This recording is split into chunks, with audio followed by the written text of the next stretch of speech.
Good evening, good afternoon, good morning, wherever you are, and welcome to another Nerd Nation podcast. We're talking Discovery, Season 3, Episode 5. Am I right? Yes, I think I'm right. Yes. Didn't get a response. Wait, here we go. Okay, so I'm here with my usual partner in crime, Cousin Cheetah. Welcome. Sorry for Howdy. sounding so low. I do apologize. Oh, thank you. Howdy to you, mate. Do apologize. It's quite late. Don't want to be speaking too loud and waking the neighbors. Time zones, as I've been doing this with my American friend here. So let's get straight off the mark. I'm just going to pull up my notes here. So episode 5 begins with the captain's log, which is really nice. Saru's captain's log, talking about them arriving at what they believe will be Starfleet, and hopefully feeling some sort of feeling of completion or closure, because they've been looking for Starfleet even though they visited Earth. This is possibly more important to them right now. And we then get the Discovery approaching this sort of bubble in space, which is some sort of way of entering this hidden place. And they go in there, and there's all these fucking different Starfleet vessels. Some of them are really big, some of them have been upgraded from previous ones. We saw the most recent Voyager. I think it was the J class, for it was like the J version of Voyager, so they've gone up to J now. So And the 11th or 12th iteration of a Voyager. yeah, or 10th, I think. But on top of that, there was a really nice nod to Nog from DS9, because watching it the second time round, I saw one of the ships called the USS Nog. You beat What me was the to name it. of, I was going to talk about that. what was the name of the actor again? Something Essenberg, Aaron Essenberg, something like that. Yeah, Aaron. Yeah, I can't. But yeah, you're right around there. Yeah, fantastic young actor. Died way too young. Anyways, so this is our beginning of the show, Bob. We could already, I mean, I don't know about you, but I could already tell from the excitement the Discovery crew were getting, approaching Starfleet, that they were going to be set up for huge disappointment. The writing was on the fucking wall. Nevertheless, how did you like this opening with the captain's log and meeting Starfleet? I mean, it was good. I mean, it was nice to see the nod to Nog. And I mean, it was nice seeing the Voyager. I kind of wish we would have seen like the Defiant or something like that. But I mean, you know me, I'm not big on Voyager anyway. Fair enough. I mean, but if you think about it, I mean, like the crew of Discovery has no idea what a lot of that history means to Starfleet or anything like that. So Regarding Voyager, apparently that was a nod for the 25th anniversary of the first season of Voyager. oh, are we already at 25 years? Wow. Yeah, it came out 1985. Yeah. Feeling old, aren't we? Mm-hmm. Do apologize by the ching. Okay, so um, first things first, with this new Starfleet, they want the captain, the first officer, and is it Adira? Adira Tal? I Yeah. called it Dal last week. I got it wrong. It's Tal, not Dal. Adira Tal, they get immediately transported onto this sort of Starfleet space station. And prior to that, by the way, I do remember Tilly mentioning that some of the ships were organic and stuff like that. We saw like a flying forest in space and shit. So they were really impressed with some of the features, some of the technologies. They saw larger ships and stuff like that. But anyways, we get transported straight onto the main Starfleet vessel, and we immediately meet Admiral Charles Vance, played by the guy from The Mummy, and Juice Bigelow as well. His name does escape me, so I do apologize. I've got to put the volume down on this thing. I'm getting tings galore. So you have to understand that this Starfleet is a little bit different to how it was in the past. It's not necessarily more militaristic, but it's definitely more survivalist. And space has become almost like this Mad Max post-apocalyptic world without dilithium. So they do come across a lot of seedy characters, and they are 1,000 years ago is doing right now. And they have a lot of questions to ask, but they just don't know if they can believe Discovery or not, which is why Charles Vance, the Admiral, comes across very defensive during most of the episode. What do you think of him initially, by the way, Bob? I liked him because he put Michael Burnham right in her place. I mean, she's sitting there and uh, she's sitting there and she's saying, and she's questioning everything left and right, and that's kind of one of the themes that I wanted to talk about is I don't like Michael Burnham because she keeps on questioning Saru, and I understand that the first officer is supposed to, I don't want to say question the captain, but Michael Burnham is basically subverting Saru's captaincy by being herself like normal. And if this continues, it's definitely going to be annoying. The first couple episodes, Burnham was okay; she was manageable in my mind, but I just the way that even with the Starfleet admiral, like you have to trust your captain. Like I would have trusted Saru to make the right decision, and you don't question like right would never question Picard in front of an admiral. We would just assume that Picard would do the right thing, and Riker would know that, but I don't like this Burnham where she's just like questioning everything, and you know I don't know. I mean, like, I think we have to understand maybe the two different areas now. Him being an admiral, I feel like he feels that his word is final and he's not open to listening to things. But we have seen in the Starfleet universe before that even people who are lieutenants and stuff, if they feel they need to say something, they say something because they feel it's in the interest of the overall situation. So I do understand that to a degree, but she's not really necessarily used to so much backlash, and it kind of threw her off because he's become even though I said they're not militaristic, he comes across as quite militaristic himself. They're very much on the security side of things. They don't want to get fucked with, whilst trying to be humanitarians, because we do see them as well trying to help these aliens who are kind of like the one of the plots of the episode, and I'll get to them in a second. Um, the crew get interrogated. Oh, where have you gone? Oh, he's gone somewhere. So after Vance has finished speaking to Burnham, and we have this hologram which is able to detect lies and stuff like that, he actually does believe their story about the Red Angel and them coming from the past, and how that technology has now become a part of the ship and stuff like that. So he believes them, but at the same time, there's nothing historical. There's no historical records to confirm them going into the future in the first place, because as far as he's concerned, that ship, the Discovery, was destroyed 1,000 years ago. Bobby will be back in a second. So we have an interrogation scene with the rest of the crew because the Admiral wants to make sure that the stories of Saru and Michael Burnham collaborate with the rest of the crew, so they all get interrogated. He does believe them, obviously, because it is the truth of what happened.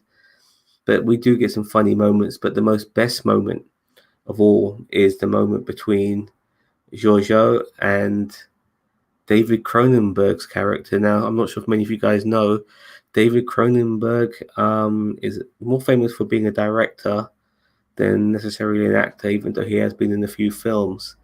Most famously was Nightbreed, a horror film, I think from the 90s. He played a psychopathic shrink, a serial killer psychologist.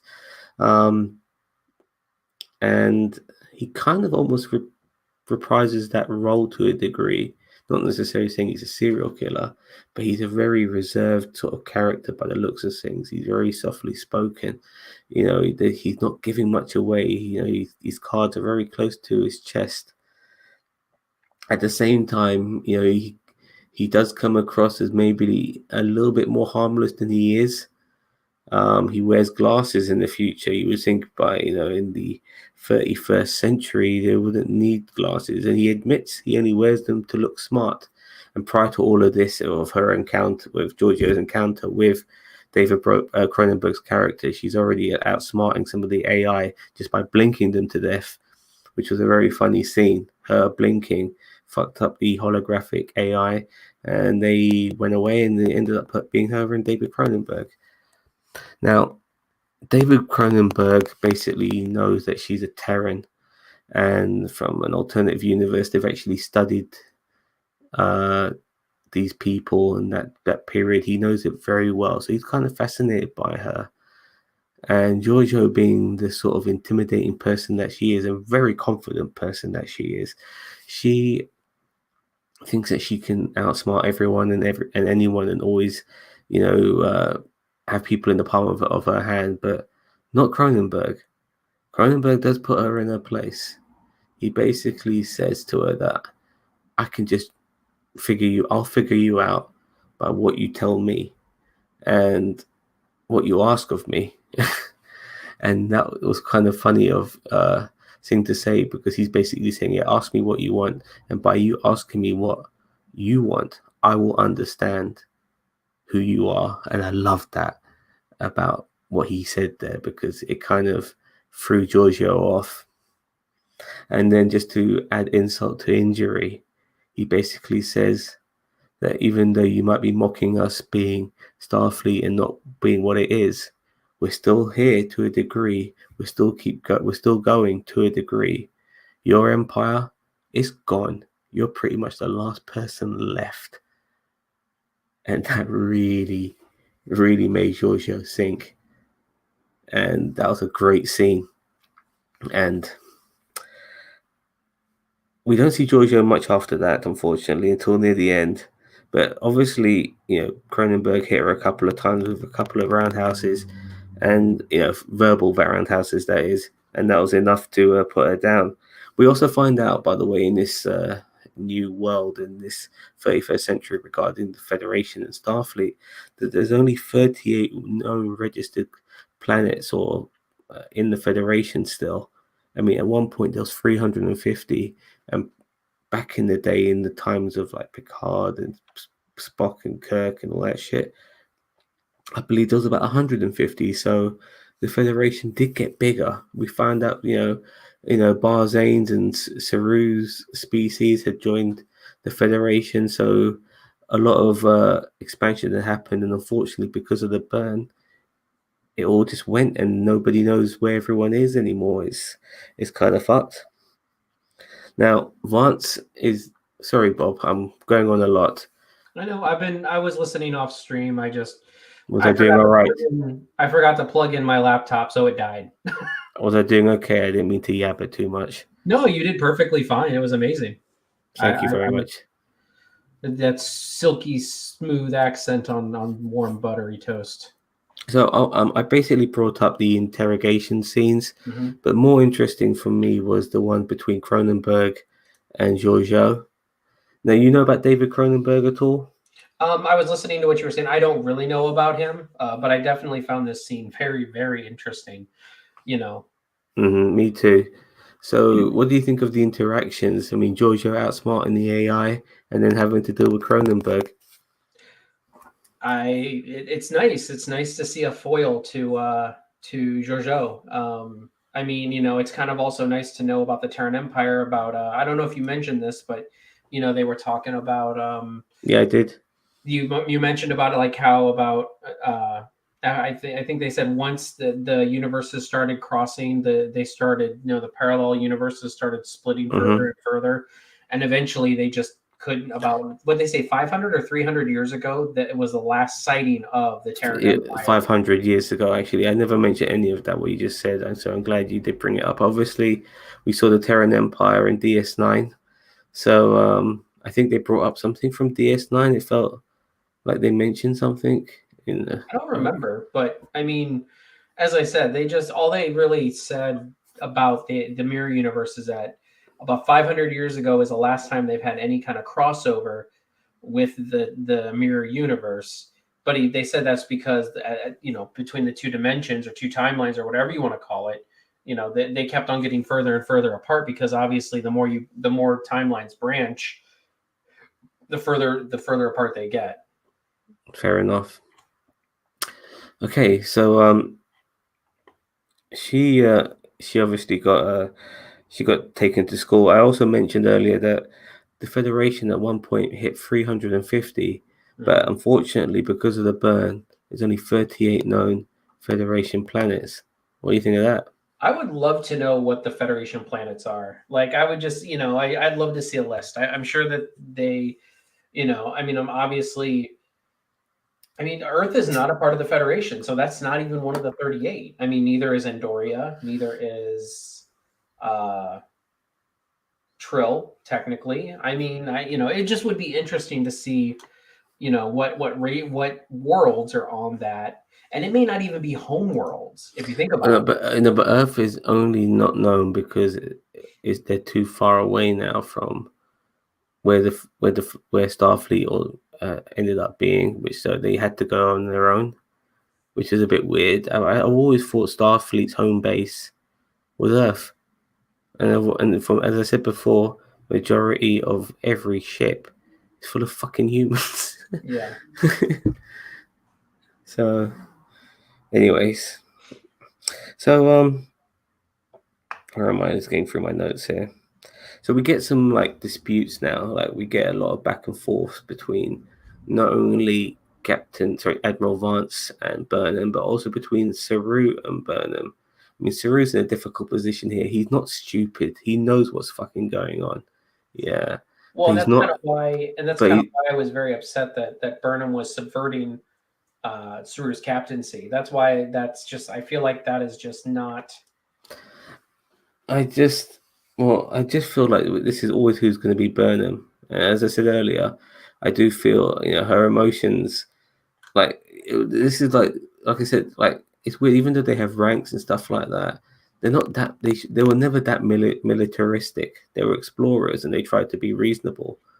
So even talking to an admiral, who I don't know, it's very hard to take. It's very hard to put into perspective all of this. It must be very like disorientating for her coming from a different time as well and all of that. And Burnham has always been, a little bit rebellious, so it's not unusual for a character. If anything, her not speaking out would have been wrong because this is who she is. I don't know. I mean, I guess you're right. I just was hoping that we were putting this part of Burnham behind the Burnham show Burnham. You know what I Yeah, mean? but it's very easy for characters to develop. But how often do real people ever lose some old habits? I Always going to be put. know. You know what I mean? So Listen, let me have this one, okay? fine, whatever. But Fine, whatever. so as I said before, so the crew are going to get dispersed, and I was thinking this is interesting. I We think had the it's a bad go. idea because they still need to be integrated into the even if even if they want to separate them out, which I kind of figured might happen, they still need to be integrated into modern society. Like like Hmm. it's not like they're just like, all right, we're just going to split you up into different ships. They don't even have any idea of the 930 years of. Well, they have somewhat of Well, an they're idea. very lucky that there were some refugees dying on that fucking ship, on that space station. Because if it wasn't for those refugees dying on that space station, they wouldn't have a reason to fucking keep themselves together. Yeah. Because those refugees who are dying have a non-contagious disease, but they don't. But Starfleet don't have a cure for that. Now, Michael Burnham, doing some investigating, realizes that this ship has come from yada yada yada, and if they go over here, they can find this other ship, which will have possibly some plants from this particular part of space, which will help cure the refugees who are dying, and they've only got a few hours to do all of this. Now, because the Discovery crew are familiar with their ship and the spore drive, that argument Michael Burnham uses to convince Admiral Vance to let them go out and save them, and Admiral Vance says no problem, just take a few of my crew members as well, and that's what happens. And Saru stays behind as some sort of almost like a hostage to a degree, which is a I bit was about to weird. say it felt very hostage. Like Yeah, I didn't the way he understand. spoke to him as well, like he wanted to come back for him or some shit like that. Like it says, he's gonna. It almost felt intimidating, almost threatening. Well, and You know, that's if I it, think they were just trying yeah. to do that to create some tension because they were trying to create some tension So between the this crews. this is what was so interesting about this Starfleet. Now they could have gone full on militaristic, but we've been there, done that before, and it's not original enough. Like I said before, they're more survivalist, and they're very very paranoid about who they're dealing with and all of that. And at the same time, they're still trying to be Starfleet by helping people like these refugees, which is a cool touch. I did like that. It was clever. It was clever having them in there. It's so much so that they're willing, that the admiral was willing to let this happen. He wasn't going to let his ego, take over the fact that he had to save those refugees. So he took this chance by letting Discovery do what they had to do. And they find this ship in the middle of fucking nowhere. There's nothing wrong with the ship, it's not breaking down or anything like that. But the last people to be on this ship were Barzans, which is the same race as the security officer. So Michael Security Burt. officer, hot lips. Okay. Anyway, so they get Michael Burnham, the security officer, and Hugh Colbert. Is that his name? It's Hugh Colbert, isn't it? Yeah. I want to, but I'm liking that character now, so I want to. I'm liking the Doctor so much. I just can't. I just like him a lot. He's just a very likable character. You would want a Doctor like that on your ship. Just somebody who just gives a damn. So, and if he genuinely cares, and it's also very, his judgment on things when it came to people being impartial and the guy's not thinking right and stuff like that. He's smart too. Like you saw a lot of good sides of him in this. But they beam down onto this ship, and they investigate it, and they find out there was a Barzan family there, and they find the bodies of 3 members of the 4 members of the Barzan family, but the father they can't find, and you find out later on that he's had some sort of transporter accident and he's constantly phasing in and out, because to get to the actual vault of the ship where all the seeds are kept for all these plants, you have to transport in there.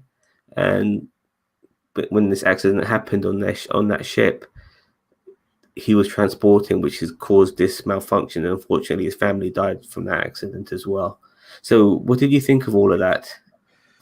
I mean, it was a means to an end in this episode. I didn't feel like it affected or was integral to the plot at all. I mean, it was fine. Like it was very Trek, like the subplot in the main plot, mission type thing.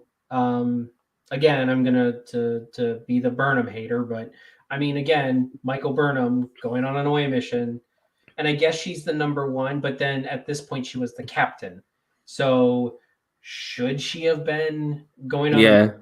I, Because yeah, she should, because you see that in so many fucking episodes of all the other shows. You see Janeway on the fucking planet. You see Picard there. You see Benjamin yeah, no, Sisko. Riker was usually the You one on see the James planet. T. Kirk every time, man, doing That's because something. James T. Kirk's a freaking dummy. Yeah, so I have no problems with that at all. It's just how it is. But my problem was when they had to talk around the father. It wasn't the Barzane security officer.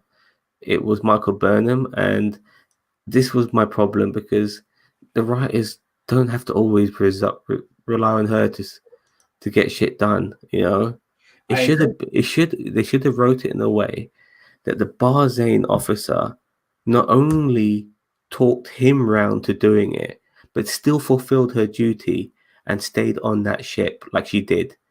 That would have worked perfectly. She done both things. She still kind of was true to herself, but understood the bigger picture regarding Starfleet. you know, No, and it's gotta be Burnham.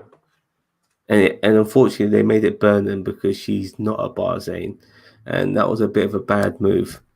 I I agree. thought I actually had to watch this episode twice to understand all this shit because honestly, watching it the first time round, very confusing. Made no fucking sense to me. What the fuck was going on? Like, what are they talking about? What are they fucking talking about? Usually, you can kind of make sense of some of the things. Some of the things, like you could see, like when it came to understanding the fathers being um, phasing all the fucking time. They use some tech jargon in engineering. Do you remember that Yeah. scene? Hmm. And it made sense, and that was classic Star Trek in trying to, break it down in layman terms of what's happening and how they're going to resolve it. But this overall story to get to where they were, I didn't really understand that until I watched it a second time, and then it made more sense because it wasn't very clear. Did you find it easy to understand? Yeah, I mean, it was pretty straightforward. As I said, a lot of the stuff on the seed ship was very Trek, esque. Um, and this is. I mean, we'll get into this with my overall thoughts, but I mean, this episode was the first half was a bit engaging. The second half was a bit underwhelming, and not in the way as like I wanted explosions and everything like that, but it just was like, we lost another crew member, which makes no sense. Because she has no idea what time period she's in. She's barely been debriefed, by current Starfleet. Eh, what? I just feel like that this whole episode as a whole was, I don't know, and I always was worried about them finding Starfleet and what they would find because it's more or less what I thought it would be. Um, and honestly, I kind of wish that Starfleet was kind of burnt to the ground and they had to start it back up again. But here it seems like that there's already a Starfleet going. I thought that they were going to have to restart Starfleet, like, or not Starfleet, the Federation, like build it back up. But we've already got a Federation and a Starfleet that has many ships and many, and at least 38 planets, which is nowhere near what they had, but still is a start. And I don't know. There's a foundation, but you got to understand, just because they jumped 1,000 years into the future, pretty much, doesn't mean like there's been 1,000 years of no Starfleet. It's only been about 120 years since the burn from the time they're at now, I know. and with 350 planets initially, it's not that straightforward for something like that to be broken down. But we're going to continue with this episode now, so. Let me just quickly look at my thing. So yeah, as I said earlier, um, Michael Burnham talks around the father to obviously give them the seeds to help them cure the aliens, which they do. But the Barzane security officer also stays behind because that ship is just a source of Starfleet information. Not all of it, but a lot of it. But it's a Starfleet vessel, I believe. It's pretty much like a gigantic, you know, uh, you know, floating garden. But nevertheless, it's a Starfleet vessel. It's full of information. They don't want to lose it. At the same time, um, because of the Barzane culture, the security officer doesn't want to leave. Because of something to do with they don't feel like death is the end and shit like that. It was a bit weird. I don't know much about this alien culture, but it was a bit sad that the security officer had to stay. So he had to leave, decided to stay behind. Officer Uh, Sexy Big Lips, yeah. yeah, I think they were doing that because they've now got Adira on the team. Yeah, So I was wondering if someone was going to get cut because I mean they did the same thing like when Seven of Nine came on Voyager. and they got rid of what's her face, Pass. Pixie Girl. Yeah, Yeah. So all right, that was a bittersweet moment. And this was like a very, I mean, there's still more to the episode to go on, but this was the most mixed bag of Discovery I've seen. It had elements of Trek, it had elements of some of the old Discovery. It was continuing this overall story arc as well, um, of the season regarding the time they're in as well. So it had lots of different elements in it. Um, Now, after the successful mission of saving these refugees, Saru basically, pitches to Captain Vance, sorry, Admiral Vance, and says to him, "Listen, mate, you know, we're we're from a different time to you. We can bring back the ideals of Star Trek, sorry, of Starfleet, to this new time zone, the classic golden period of our time. We can bring it to this time and make people remember what it is to be Starfleet again. And on top of that, we are a well-oiled machine. We know this spore drive, and we work well together. And we are a science vessel after all. Just use this right, and it's better that we all stick together. And that pitch works on this admiral. But he does tell them, look, your time for like going 5 years into exploration is done. You ain't doing that shit. But we will, you listen to me and I'll tell you where the fuck to go. So what do you think of that, Bob? I mean, that makes sense. I mean, with their limited resources and everything like that. I mean, it's not terrible. I mean, I kind of assumed that they wouldn't be going on 5 year missions, which I think is about 1,000 years dated in this time period. They didn't. I mean, even in Next Generation and in that, they didn't do 5 year missions anymore. I mean, it was more. I mean, I guess maybe if they maybe they still called it 5 year missions, but I mean, it was never a focal point since the original series. So I don't know if this admiral just knew that that's how they did things back then, and that's why he said that, or what. But Fair enough. Well, at least it was a good enough pitch to keep the ship together. And I'm fine with that too. It'll be interesting to see. I mean, we've already seen some trailers for the next episode. But I'll get to that in a sec because I want to end finally on Giorgio again. When Michael Burnham is walking through the halls of Discovery, she sees Giorgio standing still like a fucking mannequin. And she's standing still for a while. And you're thinking, shit, has she been brainwashed? Flash Gordon style. I mean, You know, has something happened to her? What the fuck's going on? And it's funny in a way because prior to Giorgio going through this craziness, we were focusing on Detmer a lot. And Detmer is more to do with PTSD, in my opinion, looking at it. And obviously having the cybernetics helps and doesn't help at the same time. But now the focus of all this head trauma and head fuck has gone to Giorgio. She was frozen for a while, wakes up, gives Michael a smarky comment, but as she walks past Michael Burnham with a face of confidence, her face then turns to like self-destruct, like what the fuck's going on? What do you think of all of that, Bob? that's all right. I mean, we haven't really seen much Giorgio and Burnham in this, and honestly, I'm okay without it. So, I mean, I know I'm usually the Burnham hate train, but I mean, honest and truly, I'm okay without it. Okay, I want to mention this before I forget. When Cronenberg and Giorgio were having their talk, one of the things they brought up was something I brought up a couple of episodes ago, was regarding the fact that Giorgio is the fucking emperor of the fucking universe back in her universe, in her time. She ran everything. Yeah, she was controller of everything, and now she's fucking the enforcer for the Discovery. Yeah, And you're she's not like, wrong. I mean, and she was questioned about those sort of things. And it was interesting because her answers never gave anything away either. And it was really interesting to see all of that. Is there a hidden agenda with Giorgio? I think there is. oh yeah, of course Yeah. there.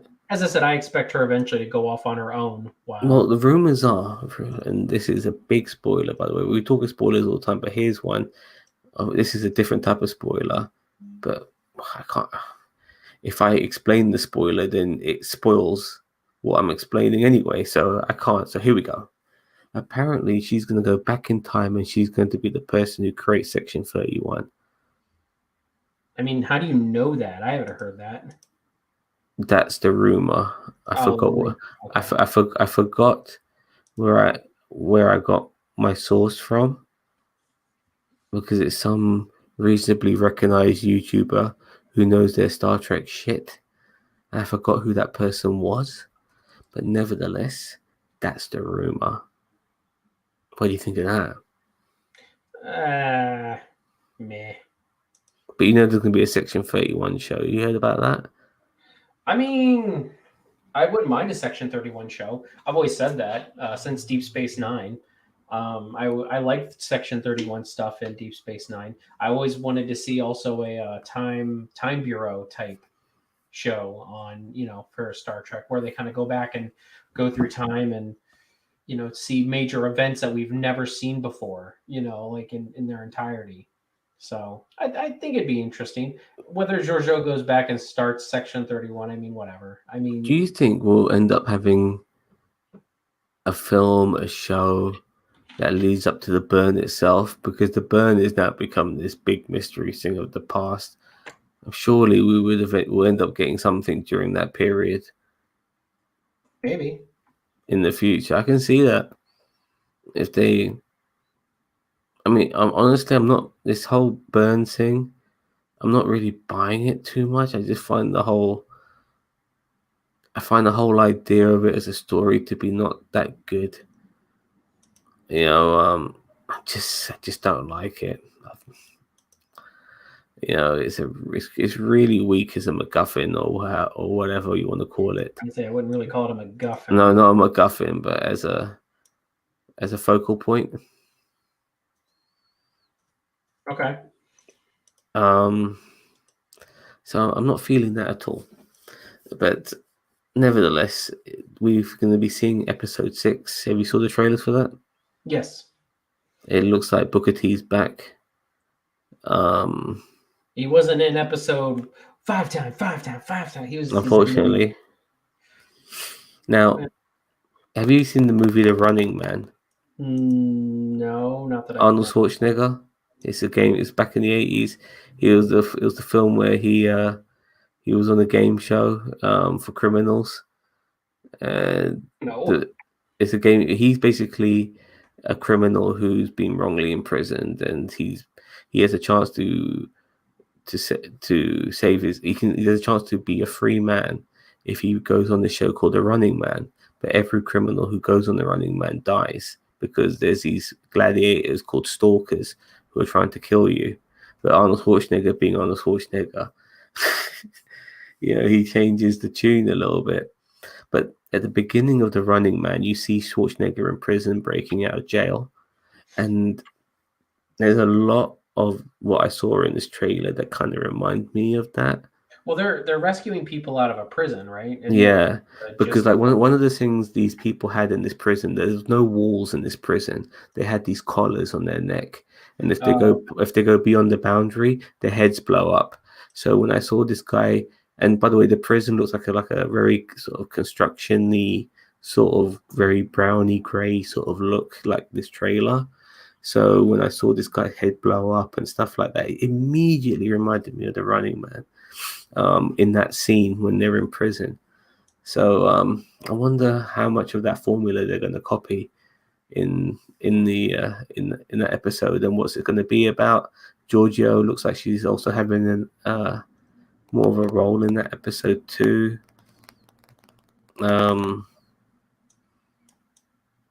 Looks to be one of the more frantic, faster paced episodes with all the action. I'm not sure if I want that, to tell you the truth. it seems very Discovery-esque. I mean, unless they're like liberating a Federation world that's been imprisoned by the Orion Syndicate or something like that. I mean, I can see that. Yeah, it feels a But bit too mid-seasony for something like this. Like I don't want to see. I'm not ready for like explosions and firefights. I was liking what Discovery was doing now. Just like going along, being diplomatic. Like having to deal with this sort of space ghost on that space station. It wasn't. You would have. I really thought the Barzan officer was going to get killed in that episode. I thought she was primed to get killed somehow, but she didn't. I'm very happy they didn't kill her off. I mean, they kind of did by fucking They wrote not. her off. They wrote her off. Um, but the point is that when it came to dealing with the father, they spoke to him and they dealt. They were diplomatic, and those are the things I love about Star Trek. It's not about getting your fucking guns out and fucking explosions and stuff like that. Those have their place, but we already had a bit of that at the beginning of the episode with the first episode. So we had a little bit of that with the second episode as well. So I'm good. We had a little bit of space fights in the third episode. With the Discovery taking one to stop them from blowing up Michael Burnham before they got that bandit and they made it all diplomatic. We've had a bit of action already. Let's keep with the more gentle side of things for another episode or two, and then maybe near the season finale we can ramp it up again. But hopefully this is good. Hopefully this is good. But this episode itself was very much a mixed bag of what was wrong with what was bad about Discovery and what was good about Discovery. What do you think? As I said, it's kind of, yeah, it was a mixed bag. The beginning was kind of engaging because you wanted to see what Starfleet was and what it would be nowadays. And unlike Earth, like I was very shocked when they went to Earth in episode 3 and it was what it was. Like Earth was not Isolationist. yeah, they were isolationists. That was very shocking, and I was very like, oh crap, like what, like wow.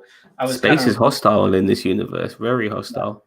but I mean, in this episode, they got to Starfleet, and it's just kind of like I love the fact that Michael Burnham got put in her place by the Admiral, but there were just a couple things in this episode that I didn't like. Like as I said, Burnham just completely not subverting, whatever. Basically, Diverting. no, just you know, talking around Saru, like like basically talking to the admiral when it's like, okay, your captain is standing there and you are blurting out stuff. Like, and Saru, I felt like didn't handle it, and I think that's a writing problem, not a Saru problem. But I feel like Saru didn't come down on her hard enough. And No, yes, I think privately Saru did, but Saru didn't need to pull rank on on Michael with the Admiral there because the Admiral was doing his job anyway as the ranking authority figure. So he didn't need to say anything. It wasn't his place because he's already being outranked anyway. But when it came to just him and Michael, he spoke. He told Michael, "Look, what the fuck's wrong with you? I thought you learned better. We have to do things by the like he's book." like, you're not home yet. So, but Michael did do things by the book. I mean, she appealed to the better nature of that security officer by saying, "Look, we do want to help you, so do this, and if it works, then we can further help you and save these refugees. And if it doesn't work, then we've only wasted your time a little bit, and you can hate us more." And that sounded like a fair deal, and it did work. And it just, I don't know, I forgot my whole bloody point right now. I think that's kind of what this whole episode was they kind of forgot their whole bloody point. That's just how it felt to me, at least. I didn't hate this episode. As I said, it was a fun episode. It was kind of Trek-ish, but there was something about it I just wasn't meshing with. And if you say I'm stupid because I can't give you a straight answer, then you're probably right. So Man, I couldn't give you a straight answer, but no, this was the worst episode of the season so far. But that's and I that's would agree with you. I don't want to shit on it. It's just that it just didn't work. The execution of it wasn't that great. Like I said, I had to watch it a second time to really understand it. Usually, I watch it a second time to maybe pick up on stuff I missed. But the first time watching, I understand enough. Like understanding like it seems like the symbiotes and the water and the tentacles being the symbiotes trying to connect with her and seeing all the previous hosts and stuff like that. It made so much sense the first time around watching it. It didn't confuse the fuck out of me at all. You know, this episode I didn't understand what the fuck was going on. I didn't understand what the fuck was going on. I had to watch it twice to make sense of it. If I didn't watch it twice, I wouldn't know what the hell I was talking about. And at times, I don't know what the hell I'm talking about. But we'll see what this next episode brings. It looks action packed. Book is back. Yeah, and yeah, I think that's pretty much it. Bob. Yeah, and I would agree with you that this is probably the worst episode of the season so far, but I'm not saying it's terrible. Like, I mean, it's definitely got its points. It's definite, but every episode so far this season has been so good that that's not a bad thing to say that this is the worst episode so far. I mean, there were very evident Trek elements in this episode. Like there, I feel like some of the side characters were not getting. I mean, I guess the security officer was getting some shine, but that's only because she was leaving. So I mean, I don't feel like that counts. And I mean, there wasn't too much. You know me, I want all these side characters to get way more time on the show. And in this episode, I feel like they didn't. Um, Again, Michael Burnham on the away team. Michael Burnham took control of the Discovery. Why?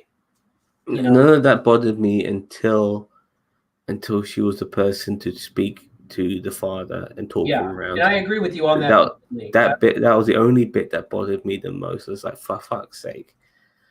Mm-hmm. It's like I agree with you 100%. I was going to bring that up if you didn't. And I want people to understand this is not hating on Sonique Martin. I can never get her name properly. Sonique Martin Green. Is that how you say it? Oh, the actress? No, it's no hate towards her at all. It's to do with the writing of constantly making her the focal point for every situation, when there's so many other characters who could take it, and it's nothing to do with being a woman. Because I wanted the other woman to be the person to talk to talk the father around. Yeah, it's not a sex thing at all. It's just the fact that if you're gonna have so many characters on a show like Star Trek, let all of them have a chance to shine. And too much responsibility is thrown on Burnham's shoulders. Yeah. And that's not fair when you have a decent roster of cast members like Star Trek Discovery has.